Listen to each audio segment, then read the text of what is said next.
Hey, second graders. It is storming outside right now, which is just the best time in the world, I think, to cuddle up with a good book on your sofa, in your bed, in a comfy chair. And I am thrilled to be sharing with you a new series called Magic on the Map. I shared it maybe with a couple of you already, at least the title, but I finally ordered one and I'm so excited to dive in. This first book is called Let's Move. And I want to read you the excerpt on the back so you know a little bit about why I'm excited to read it to you.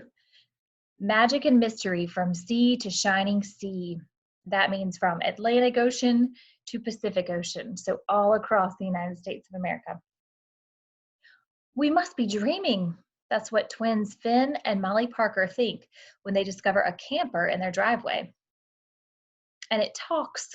When the camper transports them to a cattle ranch in Colorado, the twins know something magical has happened. Then the camper disappears, leaving Finn and Molly to wonder, how are we going to get home? And you're going to find out what a camper is in just a moment. Here's a picture of a map of Denver and the surrounding cities and highways in the state of Colorado. Magic on the map. Let's move.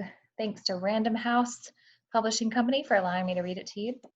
It's by Courtney Steinmel and Bianca Turetsky, illustrated by Stevie Lewis, who has drawn a very cool map of the United States of America, our country, and our amazing state of North Carolina there. And you know this from map study. There's a compass rose, north, south, east, and west. Never eat soggy waffles. All right, chapter 1, ready? Driveway surprise. Those must be Molly and Finn Parker.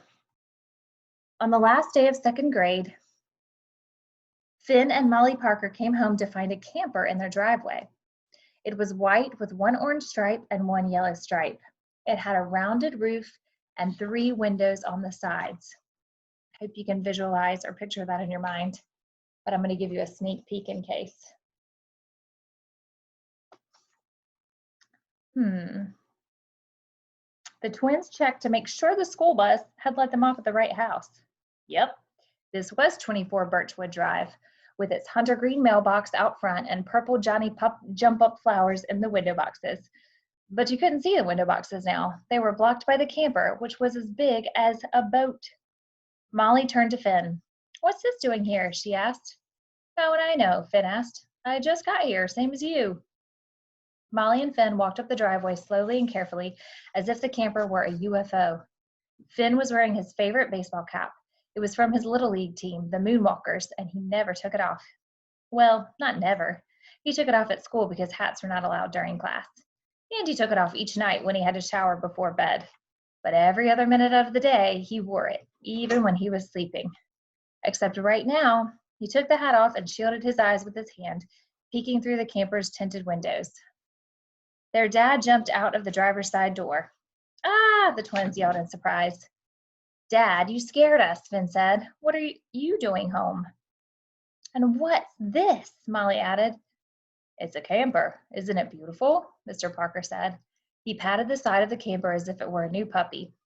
Now we can take the trip I've always dreamed of taking. What trip? Finn asked. A family road trip, their dad exclaimed. We can go anywhere our hearts desire.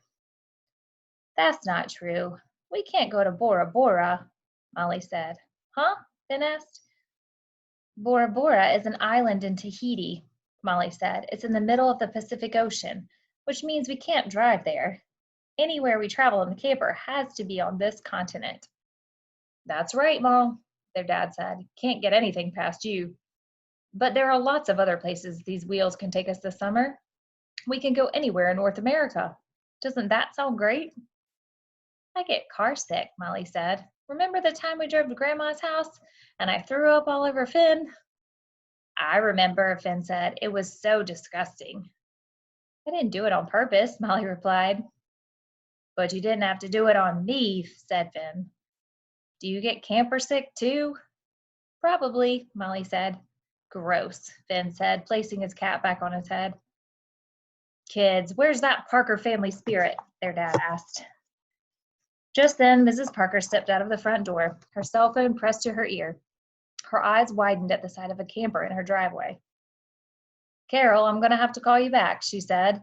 She lowered the phone and shook her head. What in the world?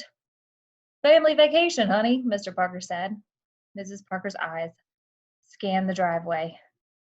Where's your car? I traded with Professor Vega in the astrophysics department, Mr. Parker exclaimed. It was a steal of a deal. The car only sat 5, and this camper sleeps 8. Oh, no, Mrs. Parker said.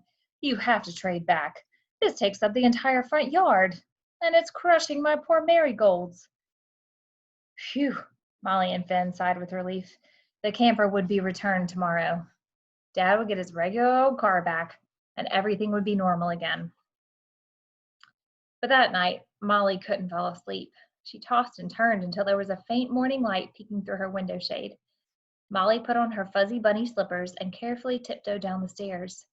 She wanted to look at the camper one last time, and maybe go inside it before Dad traded it back. She couldn't get car sick or camper sick if it was standing still. She quietly slipped outside and opened the unlocked camper door. To her surprise, someone was already there.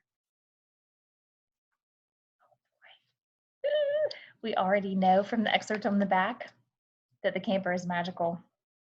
So I wonder who's inside.